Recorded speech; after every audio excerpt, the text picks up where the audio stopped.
Sacred sites of the Hawaiian people are all around us.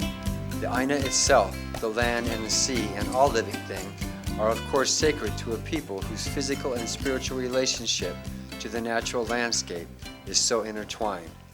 The cultural landscape itself is sacred, but there are definitely special places that hold the mana of the past. Some of these are well known, others lost in a tangle of invasive plants. Some exist within the urban landscape that is often intrusive and insensitive to the site's existence. This is Kealakekua Bay, enwrapped by the seaward expanse of Keopuka, Ka'avaloa, and the Palikapu o Keoa, rising above the bay. One of the most sacred landscapes in all Hawaii. This is where the annual Makihiki began, here at the home of Lono, god of agriculture.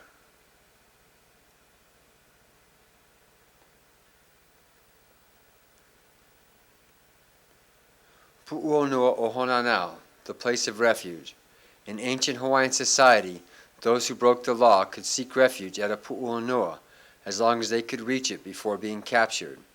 Still today, people from all over the world seek out its powerful vibration. A national park, Pu'uonua o Honanao produces many educational functions for the community and tourists alike. Today is the park's birthday celebration. Crafts, canoe rides, talk story with practitioners. Keeping the culture alive is constantly working to teach, to educate. Once people understand, they begin to care, to have a personal interest in preservation. Many a local Hawaiian works here as well, and people in the community are afforded the opportunity to consult with park officials with their concerns. Hawaiians actively practice their culture here and care for their ancestors. Pu'uonua o Honanao is a good example of a sacred site that is able to transcend cultures, and although federal management is a concern for some, it is also the reason that the site is reasonably secure.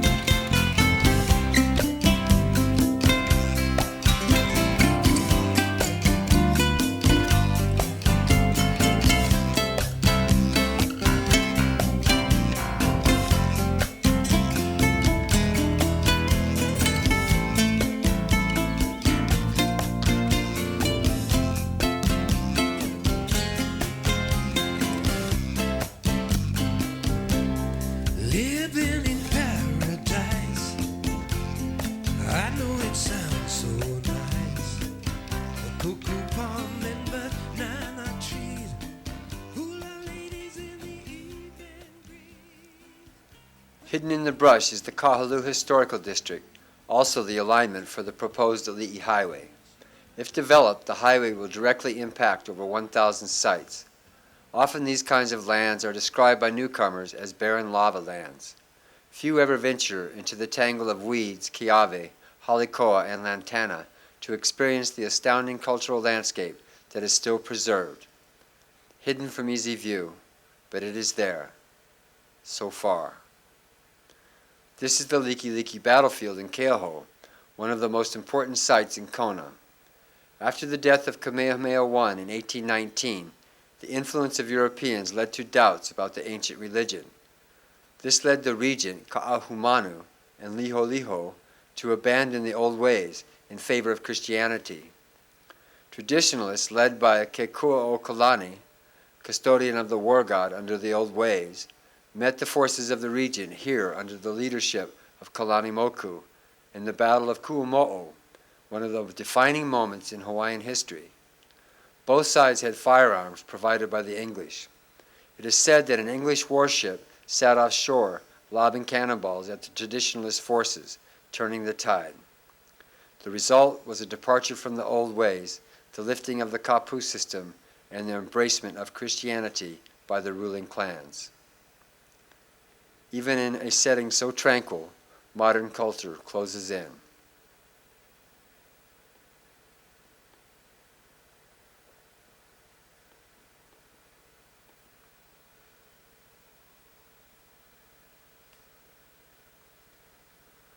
Standing in proud juxtaposition to the present-day focus of purported commercial benefit, which drives most decisions by government these days, is the holy temple of Kamehameha, Ahuwena, the burning altar. Once the heiau of Kamehameha, where he lived out the last 7 years of his life, Ahuwina holds a precarious position between a massive cement pier, the unrelenting Pacific Ocean, and the grounds of the King Kamehameha Kona Beach Hotel. Both the pier and the hotel have had a massive impact on historical properties in the immediate area. Only the combined voice of the community forced the stewardship of Ahuwina's site as a condition of the allowance of the hotel. In the days of Kamehameha, this place was the capital of all the Hawaiian Islands, says Kahu David Mauna Roy. Still today, we worship these sites and care for them on a daily basis.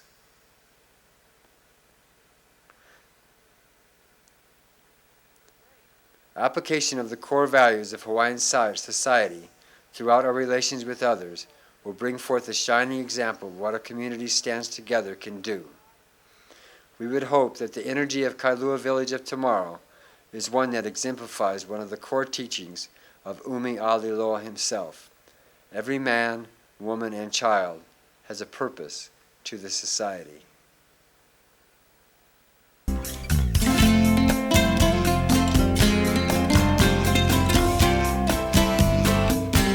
When we hear that bulldozer sound rolling on sacred ground,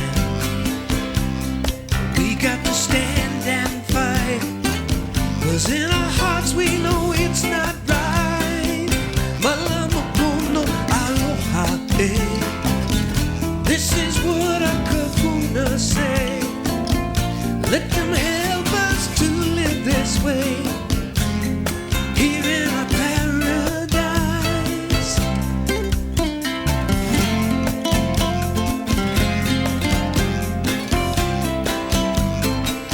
I lost a good friend the other day. He closed his eyes and just slipped away. He left his family and all his friends to love each other and make amends. Time is precious and life is sweet. Let me not miss the chance to meet our Ohana who love this life.